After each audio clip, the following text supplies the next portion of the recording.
Hello viewers, আমাদের চ্যানেলটিতে আপনাদের সকলকে জানাই স্বাগতম।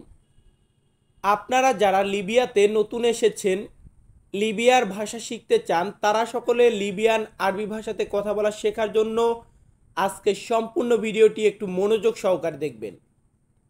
আজকের ভিডিওতে কিছু শব্দ থাকবে, কিছু বাক্য থাকবে। আপনারা সকলে আজকের প্রতিটি শব্দ, প্রতিটি বাক্য মুখস্থ করে রাখবেন। আর ভিডিওটা দেখে যদি ভালো লাগে তাহলে অবশ্যই লাইক, কমেন্ট এবং শেয়ার করবেন। চ্যানেলটিতে যারা একদম নতুন সকলে প্লিজ সাবস্ক্রাইব করে রাখবেন। তো ভিউয়ার্স, চলুন আমাদের আজকের ভিডিওটি শুরু করা যাক। আমরা প্রথমে যে শব্দটা রেখেছি সেটা হচ্ছে আনা। লিবিয়ান ভাষা হচ্ছে আরবি ভাষা।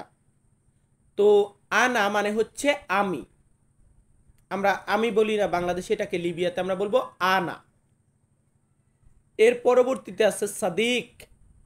সাদিক মানে হচ্ছে বন্ধু।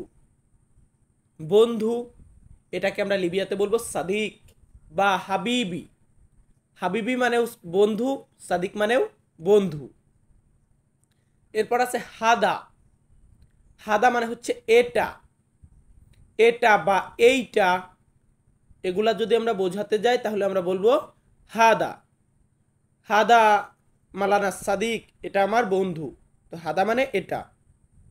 আবার যদি বলতে চাই ওইগুলা, তাহলে আমরা বলবো জালিকা। জালিকা মানে হচ্ছে ওইগুলা। এখন দেখুন, হাদা মানে এটা, জালিকা মানে ওইগুলা। এরপর আছে মালুম। লিবিয়ান শব্দ মালুম মানে হচ্ছে জানা। কোনো কিছু জানা বা বোঝা, এটাকে আমরা বলবো মালুম। ধরুন ওই যে আনা মানে আমি, মালুম মানে জানা। যদি আমরা বলতাম যে আনা মালুম, আমি জানি। এরপর আছে তাল। তাল মানে হচ্ছে আসো। কাউকে আমি ডাক দিতেছি, তা তাল তুমি আসো। এই তাল মানে হচ্ছে আসো, কাউকে আসতে বলা। এর পরবর্তীতে আছে কুরসি। কুরসি মানে হচ্ছে চেয়ার। আমরা যে জিনিসটাতে বসি, চেয়ার তো বলি। এই চেয়ারকে আমরা লিবিয়াতে বলবো কুরসি। ধরুন হোয়েন মানে হচ্ছে কোথায়, আমি বলতেছি হোয়েন ফি কুরসি, চেয়ার কোথায় আছে। যাই হোক, আমরা পরবর্তী বাক্যটি শব্দটি এখানে রেখেছি মুদির। মুদির মানে হচ্ছে মালিক। মালিক বা বস, এদেরকে আমরা বলি মুদির। আবার এরপর ধরুন সিদি। সিদি মানে হচ্ছে স্যার। আমরা স্যার বলি বা কফিল বলি, মালিক বলি, একই। এইগুলা একই। মুদির, মুদির, সিদি আমরা বলতে পারি, এটা সমস্যা নেই। এরপর আছে শ্রোতা। শ্রোতা মানে হচ্ছে পুলিশ। পুলিশ তো আছে, এই পুলিশকে কি বলা হয়? পুলিশকে আরবিতে বলা হয় শ্রোতা। এরপর আছে আকিদ। আরবি শব্দ আকিদ, এটার বাংলা হচ্ছে নিশ্চিত। কোন একটা জিনিস কনফার্ম হওয়া, নিশ্চিত হওয়া, এটাকে বলা হয় আকিদ। ধরুন আমি বলতেছি তুমি কি নিশ্চিত, ইনতা আকিদ, তুমি কি নিশ্চিত। ইনতা মানে তুমি, আকিদ মানে নিশ্চিত, প্রশ্ন করেছি। এর পরবর্তীতে আছে কি লাজেম। লাজেম শব্দের অর্থ হচ্ছে দরকার। দরকার, এটাকে আমরা বলবো লাজেম। এর পরবর্তীতে আছে ইম্পর্টেন্ট একটি শব্দ শগল। শগল মানে কি? শগল মানে হচ্ছে কাজ। আমরা যে কাজ করি, এই কাজটাকে বলা হয় শগল। কি বলা হয়? আমার সাথে বলবেন, শগল। শগল মানে কাজ। শগলের পরবর্তী শব্দটি আছে আমেল। আমেল মানে হচ্ছে শ্রমিক। শ্রমিক বা কাজের লোক, এদেরকে আমরা লিবিয়াতে বলবো আমেল। ধরুন শগল মানে কাজ, আমেল মানে কাজের লোক বা শ্রমিক। পরবর্তী শব্দটি আছে কেইফ। কেইফ মানে হচ্ছে কেমন। কেমন বা কিভাবে, এটাকে আমরা বলবো কেইফ বা কাইফা।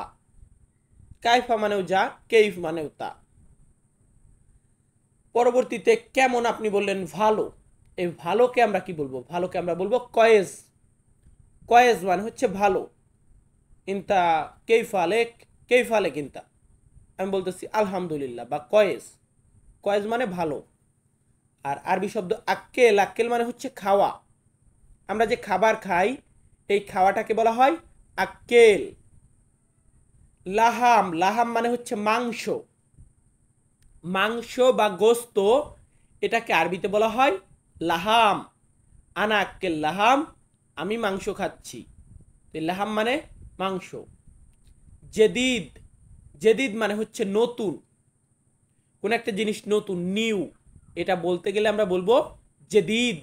কি বলবো? জেদিদ। জেদিদ মানে নতুন। আবার যদি বলতে চাই পুরাতন তাহলে বলবো কেদিম। কেদিম মানে পুরাতন, জেদিদ মানে নতুন। সাজার, সাজার মানে কি? সাজার মানে হচ্ছে গাছ।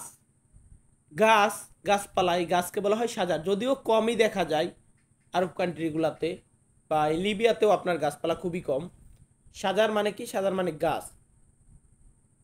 বা সিজার বলি, অনেকে অনেক অঞ্চলে সিজার বলে। তো দেখবেন আপনি যে জায়গাটাতে আছেন ওইখানে কি বলে সেটা দেখবেন। পরবর্তী শব্দটি আছে গুরফা। গুরফা মানে হচ্ছে রুম। রুমকে আমরা আরবিতে বলবো গুরফা। সো ভিউয়ার্স, এখন আমরা কিছু বাক্য বলা শেখাবো। প্রথম বাক্যটি রেখেছি ইয়াল্লা মুদির ইনতা শুপ। মুদির মানে কি? বস। তো বসকে আমি কিছু একটা দেখতে বলতেছি, তাহলে আমি বলবো যে বস আপনি দেখুন, বস আপনি দেখুন। এটা বলতে গেলে আমি বলবো ইয়াল্লা মুদির ইনতা শুপ। এখন বলবেন ইয়াল্লা শব্দটা কেন দিয়েছো ভাই?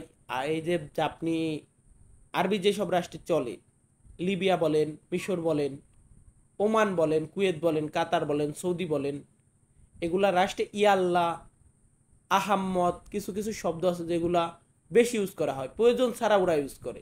তো ইয়াল্লা এগুলা চলে আসে অটোমেটিক। ইয়াল্লা মুদির এটা শুভ, ওহে বস আপনি দেখুন। হাদা মালানা শরিকা, এটা আমার কোম্পানি। হাদা মালানা শরিকা, এটা আমার কোম্পানি। ধরুন আপনি কোন কোম্পানিতে জব করেন, এটা কেউ জিজ্ঞাসা করলো, তো আপনি বলতেছেন হাদা মালানা শরিকা, এটা আমার কোম্পানি। এরপর আপনি বলতেছেন সাদিক ইনতা এমসি মালানা সওয়া সওয়া। সাদিক ইনতা এমসি মালানা সওয়া সওয়া মানে বন্ধু তুমি আমার সাথে চলো। সাদিক মানে বন্ধু, ইনতা এমসি তুমি চলো। সাদিক ইনতা এমসি বন্ধু তুমি চলো। মালানা মানে আমার, সওয়া সওয়া মানে সাথে। তাহলে মালানা সওয়া সওয়া আমার সাথে। সাদিক ইনতা এমসি মালানা সওয়া সওয়া বন্ধু তুমি আমার সাথে চলো, এটাই তো বাক্য। তো ভিউয়ার্স, আমি পরবর্তী বাক্যর দিকে যাচ্ছি। পরবর্তী বাক্যটি রেখেছি আনা মাফি মালুম আরবি। ধরুন আপনি একদম নতুন, আপনি আরবি জানেন না। এই যে আপনি যে আরবিটা জানেন না, এটা বলতে গেলেও তো আপনাকে একটু আরবিতে বলতে হবে।